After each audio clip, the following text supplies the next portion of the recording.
Hi, everyone. Welcome to Waste 360's Nothing Wasted podcast. On every episode, we invite the most interesting people in waste, recycling, and organics to sit down with us and chat candidly about their thoughts, their work, this unique industry, and so much more. So thanks for listening and enjoy this episode.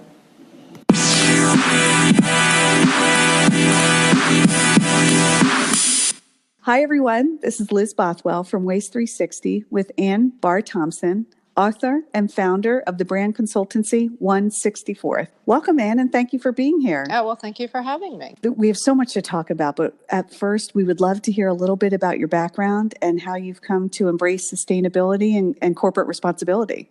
So I would say it's more how I publicly come to embrace sustainability and corporate responsibility because I think it's been part of who I am forever. Strange ways, I lived in France in my early to mid-20s briefly, and I was always intrigued that out of the supermarché, they wouldn't give them plastic bags or even paper bags to take their groceries home. They brought them home in the boxes that were left over from things that were unpacked and put on the shelves. And I love the idea of maybe I wanted to look more European of the little carry bags. Right.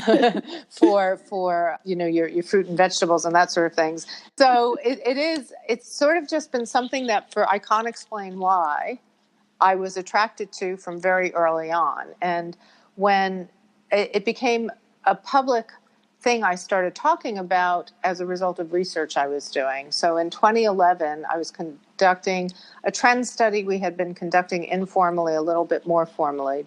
Relocated from a decade in the UK back to the US, and I wanted something to talk to clients about. We were conducting this annual trend study, making it more formalized. We went out, we were asking people about things they were hoping to accomplish in the next year, their hopes and dreams.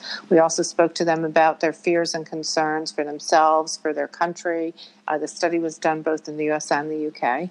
And we asked them, amongst a variety of other questions that were also included, we also asked which brands they thought would exhibit leadership in the coming year and why, which brands they thought were good citizens and why, and which brands they thought were irresponsible or bad citizens and why. And actually in that corporate citizenship question, we actually had a technical definition of corporate citizenship. Two things emerged out of this study. First, relative to their hopes and dreams, they were so much deeper than we expected. We thought people were going to tell us they wanted to lose weight and stop smoking. But actually, people spoke about really significant things, not losing their house, paying for education, healthcare. And again, this was both the US and the UK.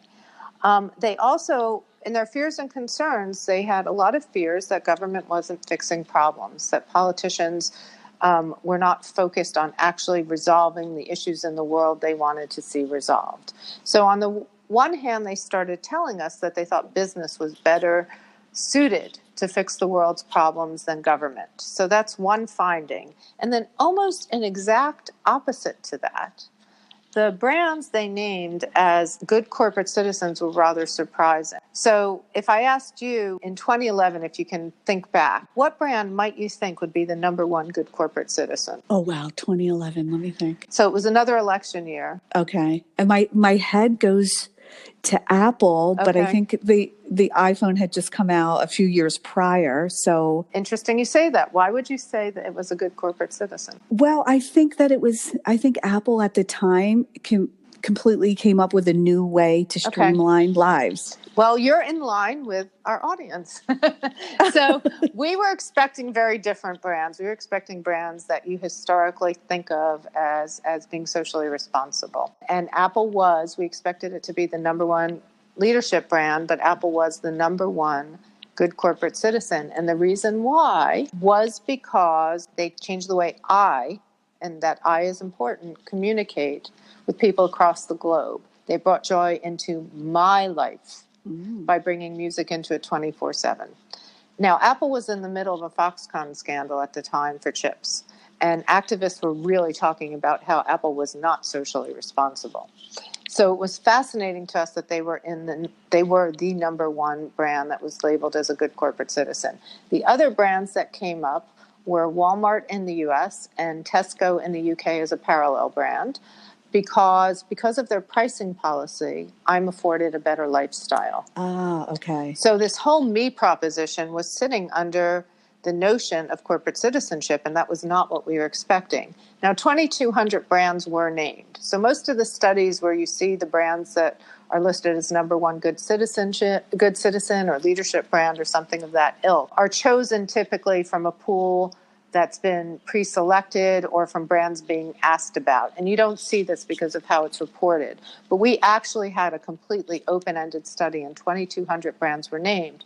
And the brands we were expecting to come up were more mentioned by only one or two people as you went down the line. So the brands that rose to the top generally had a me proposition. One or two of them had what I call a we proposition, but the majority of those that were especially the top 5, were all about how they better my life. So this was intriguing to me. So you have this finding that business is meant to step in and reform and progress society because politicians aren't going to and governments can't. And then you have this opposite finding that brands that are good corporate citizens are benefiting me. So it's like, hang on, what's going on here? So I invested and effectively sort of gave myself a research grant over the next 3 years to investigate the difference between brand leadership, good corporate citizenship, and favorite brands, which is a proxy for loyalty. So I deconstructed how people were defining them. And from this, unexpectedly, unsolicited, emerged a 5-step model of what I called brand citizenship. Gotcha. Okay. So that's how I became involved in this in a public manner. Oh, that's amazing. What a story. And I can see why you dug into that. Wow. The difference between the me and the we and what you thought would come out of that. That's really amazing. I mean, and from that, I've read your book, Do Good, Embracing Brand Citizenship to Fuel Both Purpose and Profit. It's fantastic, by the way. Oh, well, thank you. And I love how you tied everything to research and real data and results like you're talking about. Can you give our listeners an overview of your 5-step brand citizenship model? Yeah, so it runs across what, as I mentioned, I labeled the me to we continuum. And what the idea is that what's now known as purpose, what we all are striving to figure out, what's whether it's you as an individual or you as a corporation, what's my more meaningful purpose? What am I meant to be doing? And for a business, their purpose should be tied to what their business is about. It shouldn't be something completely disconnected. And that purpose should lead to a social mission as well as a customer value proposition. And the 5 steps embrace that. So it begins with trust, which is step 1, and that's on the me side of the continuum. And trust is very much simply what it says. It's about doing what you say. It's about not making claims that you don't deliver on. It's about delivering first and foremost your promises to your stakeholders. And in the simplest way, let's look at it as customers, but it's also other stakeholders, especially employees. How do you cultivate trust with your audiences? How do you deliver what you say? And trust has 5 steps according to my research. And it's not intended to be 5 within 5. It just emerged this way, again, naturally, which is why I think everything in this model does make so much sense. It wasn't developed in an incubator or a classroom or a boardroom. It was what people said. So the 5 steps of trust are: first, have clarity, because you can't benchmark if someone's doing what they say unless you know where they're coming from. So clarity is very important. Then you have to be reliable. You have to do what you say every time and deliver on that. You have to be sincere. And people talk a lot about authenticity, but sincerity comes from the heart. And in an era of social media, people understand that brands, as much as they themselves as individuals, contrive on the slightly more negative side, curate on the more positive side their own social media profiles. So authenticity is designed today in how we communicate it to people. But if you speak sincerely from the heart, that feels more real. And I don't know if that makes sense, that fine line in there. But people sort of always light up when I talk about that. It's like, yeah, wow, I sort of post these pictures that say the happy side of me, which is a curated, authentic profile. Sure. It's not necessarily sincere from the heart. So you have clarity, reliability, sincerity, give to give, not to get. So when you're doing things with loyalty programs or other initiatives, it can't just be about what it's getting you. It has to be done freely without expecting something in return. So clarity, reliability, sincerity, give to give, not to get, and active listening. So we live in an era where companies have so much of our data and they understand so much about us, yet so much of this data is just used to cross-sell, which sort of is related to give, not to get. It's not used to actively listen to the things I need and understand about me and respond in that manner. So it's not just about using data to cross-sell. It's about using data to understand and offer things to people to show that you empathize with them. So those are the 5 steps around trust. So we move from trust, so from doing what you say, to step 2, which is enrichment. Make my life better and more inspired. Make my everyday routines easier. And one of the brands that I talk about in the book that's always fun to talk about under this is Mrs. Meyer's. And I don't know if you know Mrs. Meyer's. Do you know their household cleaning supplies? Yes. Okay. Yes, I use it. Okay. So maybe you'll relate very closely to this story. People in the research spoke about how Mrs. Meyer's inspires their cleaning by making them feel like they're in a French lavender field, even though they've never been to France, or that scent of geraniums as I clean the dishes. So it makes cleaning more inspired and more interesting. And when you think about enrichment as this inspiring and enhancing my daily life, you start understanding why Apple was named as that #1 good citizen, because it really is a brand that enriches my life. IKEA is an interesting brand to talk about in enrichment and in spanning from enrichment to responsibility. So as someone looking at these brands with a bit of an expert eye, I personally would have placed IKEA in responsibility. However, participants who spoke about IKEA as a good citizen and named them, put them in enrichment. And I'll talk about both those things. IKEA enriches their lives through Comprad. Founder's vision was to make the things that were available to the few available to the many, so to enhance the lives of the many in their homes. And there are many people who actually attribute some of Sweden's philosophy about democratizing things to him, and saying he with IKEA actually helped transform some of Sweden's culture, which is an interesting bridge into responsibility, which is about treating employees, the environment, suppliers fairly. So IKEA had a particle board, as did every other furniture manufacturer, that had formaldehyde in the glue. So the only way to make particle board, which is a cheaper way to create furniture, was through, gluing wood chips into this particle board, and the glue had formaldehyde in it. And IKEA became the face of bad particle board in part of Europe. And they went out to try to find a new supplier, and they couldn't. There was no supplier who did not make, who made particle board without formaldehyde. They could not find it. So instead of accepting that and saying that, well, we're just going to either have to make more expensive furniture, or people are just going to have to live with formaldehyde in their particle board, they decided to work with chemical manufacturers to form a new glue to make particle board better. So they really behaved in a fair manner and responsibly. And they owned this problem, and they changed an industry. So really fascinating story also about the journey of how, when you're doing good, cultural expectations change. And so you're going to have to review what you're doing. So we have trust, enrichment, and then responsibility, which, as I said, is about behaving fairly to your employees, to the environment, to suppliers. But what's really important in responsibility and essential to understand is that unless you're first and foremost viewed as treating your employees well, people will not give you credit for the good you're doing in other aspects of your business. And Walmart is the best example of this, because Walmart still has a cloud over itself for having treated employees in a way that people did not respect, that people do not think is fair. And Walmart, however, has some amazing sustainability initiatives. What it's done with its supply chain and everything is extraordinary. And they deserve so much credit for it. When they fix something, they can transform a country by fixing that supply chain.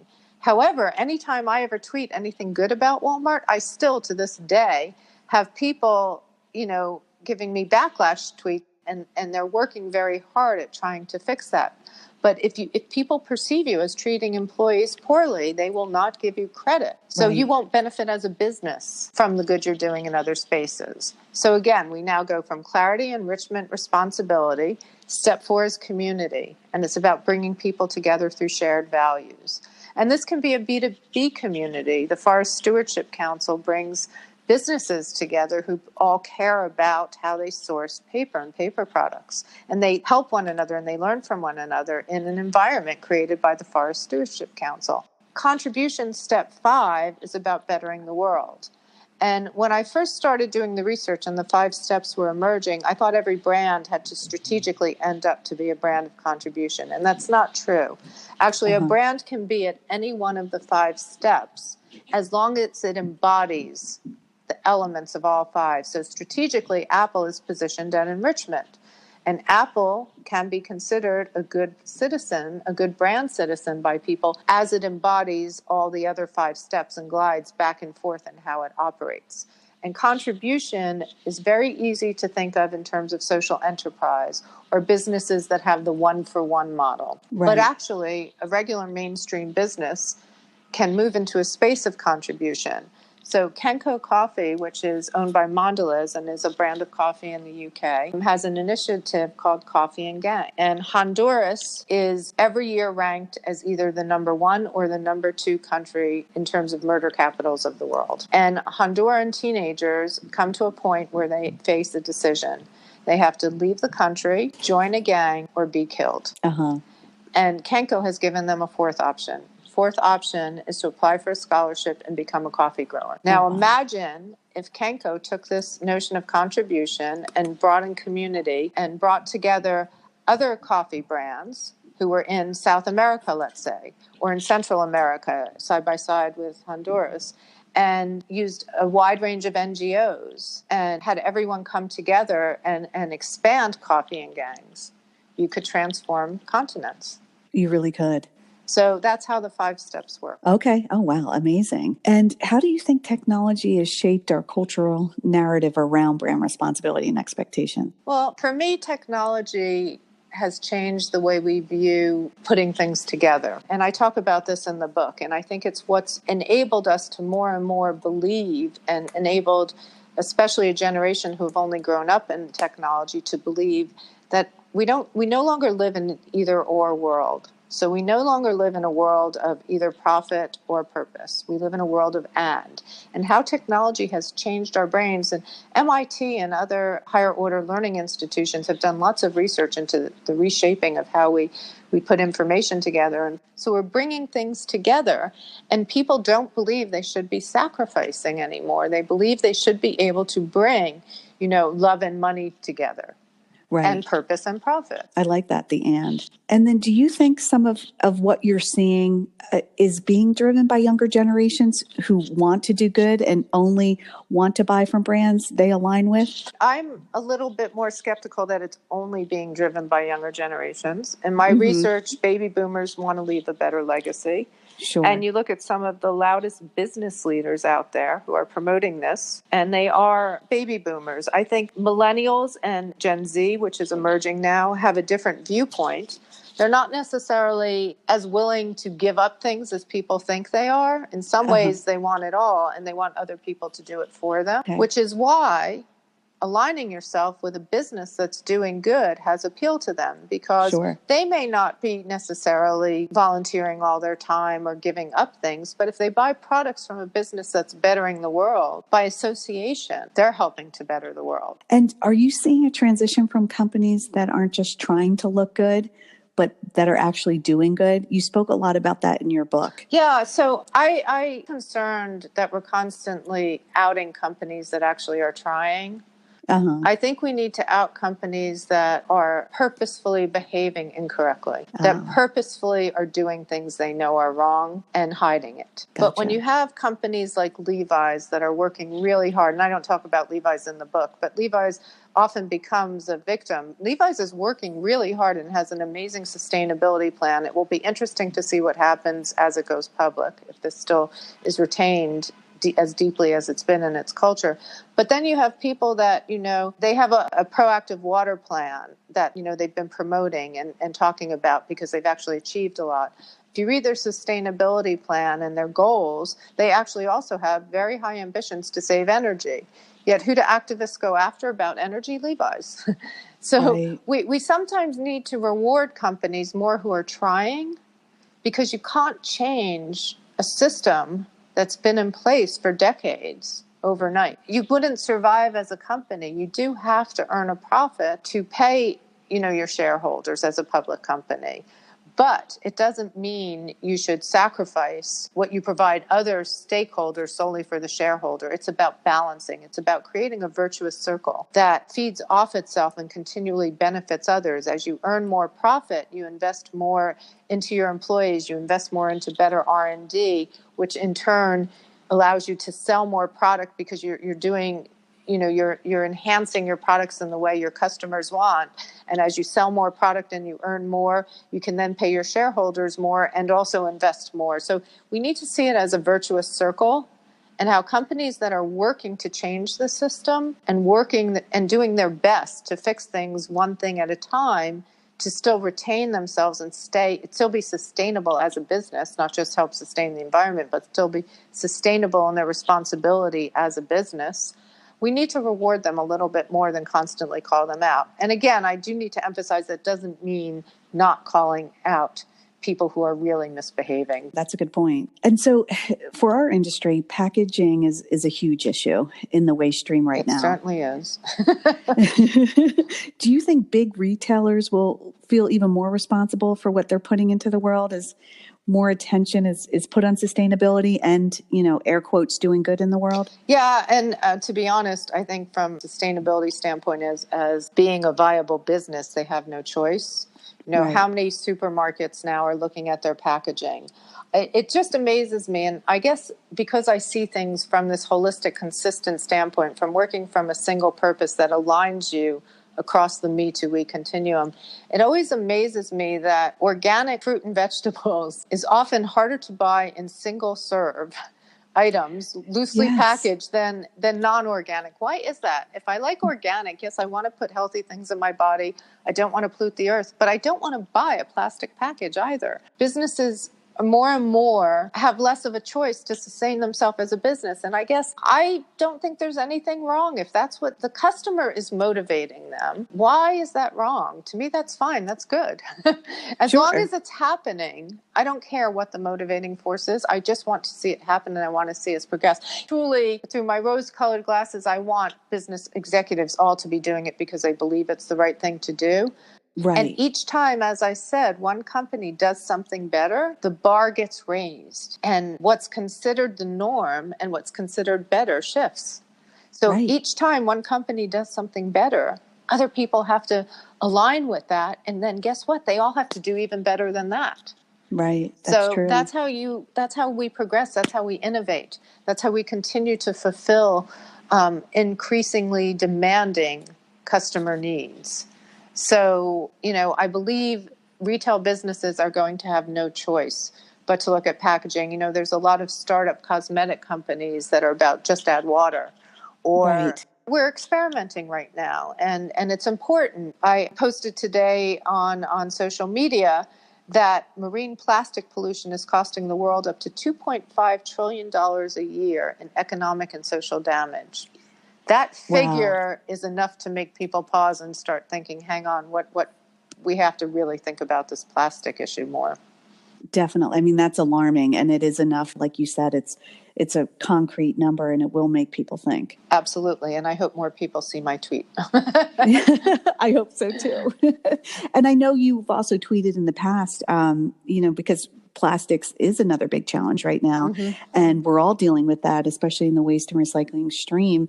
And you tweeted about the Alliance to End Plastic and how 30 plus companies have joined. So I was going to ask, do you think progress will be made as more companies join? But you've really answered that by saying the bar does get raised every time someone else joins. And then there's that community aspect and that pulling together and pushing everybody to the next level. And and I think it's exciting that more and more businesses are starting to look at supply chain, starting to look at so many aspects of their business relative to the SDGs. I know there are some activists that think that may actually cause an issue where the human rights elements of the SDGs may get lost. But I think we're becoming more mindful about and more intentional about all of this. And as more and more business leaders become more and more familiar and take up different SDGs, I think it will enhance all of them over time, although we don't have a lot of time, actually. And we need to get our act together really quickly. And, there are many, even investment management firms that are looking at how we can transfer, I think it's that $12.5 trillion a year, into ways to sustain the planet. And you're right. I mean, time is of the essence, and all of us have to work together. And it's less about pointing fingers than about forming collaborations and seeing how it benefits all of us. And so in the waste and recycling industry, we've seen more companies gain B Corp status. Do you see this growing overall? I think it's growing. I think getting B Corp status is very difficult. So the actual B Corp status in and of itself, while is an amazing thing, is less important than actually looking at the B Corp assessment. Okay. And using the B Corp assessment as a means to evaluate how you're conducting your business, your operations on multi-levels. And clearly supply chain and waste is part of it. I think it's very difficult, especially for a public company, although we have had public companies get B Corp status. It is a difficult thing to do. But the B Corp assessment in and of itself is extremely useful. And some people think, if I talk to B Corp, I have to have that whole thing done and I'll never get that status. But just using that assessment makes you better. Oh, that's a great idea. And I've heard you say that this is a top-down and bottom-up issue. Yes. And that it's an ethos that defines the company. How important do you think communication is in rallying a company around this mission? Well, I think it's really important. And, you can have a lot of people in the bottom-up aspects, and I do think it is important to have that grassroots aspect, coming up with solutions, doing things day to day that are small things that actually each small act, when added to the other small acts, creates a big change. But unless a CEO becomes the internal spokesman for it and promotes equating human resource systems to it, meaning evaluation systems and things of that, and ensuring all managers buy into this operationally, the ethos won't take hold across every aspect of an organization. So this, in the same way the CEO owns the brand, the CEO owns purpose. The CEO owns doing good. It's why I believe more in operating principles than values, because so many people's eyes glaze over when they see corporate values. They say, we don't really embody them in so many consulting assignments. You talk to people, what does the company value? And you hear people say, the CEO's yacht or whatever. It's not actually what we write on these pieces of paper. So people have to believe the CEO believes in it, that embrace their purpose, which has a side of a social mission to it and a side of doing good. So what else should we be paying attention to around sustainability and social good? I would just say, I would go back to that comment I just made, that every small act does make a difference. Okay. If everyone does one small change, all those changes add up to a big change. And we can't assume someone else is doing it. We have to each take ownership for our own actions and our own role we play in that, in creating a new value chain. And then you talk about in the book how beyond just profit, there are so many other benefits of implementing this, employee retention and things like that. Could you talk a little bit about those side effects that maybe companies aren't aware of? Well, I actually think so much of what's happened with some of the movement around doing good has actually been instigated by millennials turning through companies. So the rate of people leaving jobs and switching jobs has grown phenomenally, because so many millennials who were went through this whole education process of being especially in the West and especially in places like the US. You're told if you take this activity, you build your resume in high school to this, you get into the right college, and then you get into the right job, and you're going to earn a lot of money, and you're going to feel great satisfaction, and blah, blah, blah, blah. And people end up in this first job, and they're not feeling that sense of fulfillment. Right. They've been over-programmed, and they're looking for a sense of self and a sense of purpose. So they quit their job because they don't agree with the corporate values, and they find a new job. And the figures of what retraining people in this churn of employees costs are phenomenal. You read anything from $3 billion to over $30 billion that Gallup has once calculated a year. So actually, in some ways, the human resource aspect of it has what caused the rest of it. And some companies have purely latched on to the notion of having purpose, to doing good, to creating volunteer programs, to reviewing their own recycling and their supply chains to retain employees. So in some ways, actually, the doing good aspect is the side benefit of employees quitting jobs. Right. True. Good point.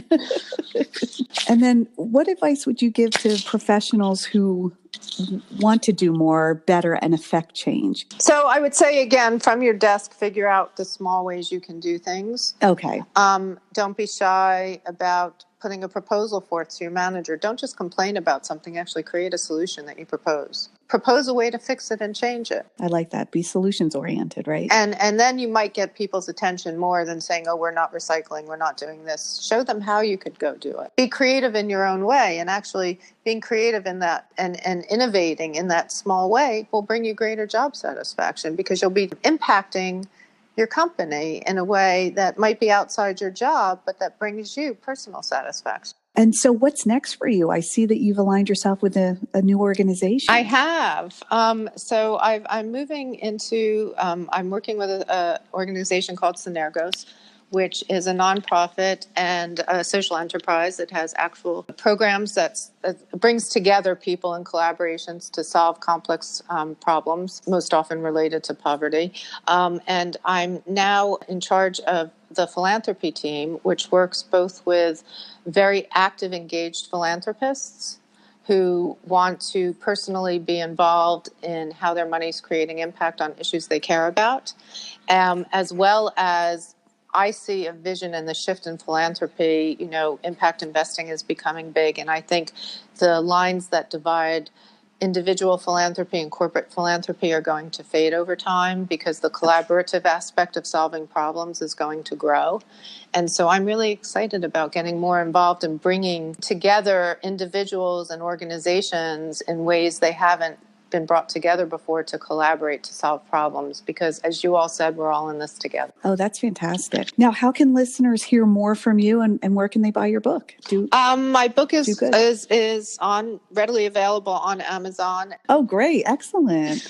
Well, thank you so much, Anne. This has been wonderful, and we really appreciate you being so generous with your time. Oh, I enjoy this, and the more people who I think understand that it's about, solving individual problems for me as well as bettering the world, not giving up that me side. It's about bringing, aligning the two sides together. The more we'll be able to solve the big problems that face the world, the more businesses will be able to embrace doing good. I agree. That's well said. Well, thank you so much. And we will talk soon. All right. Take care.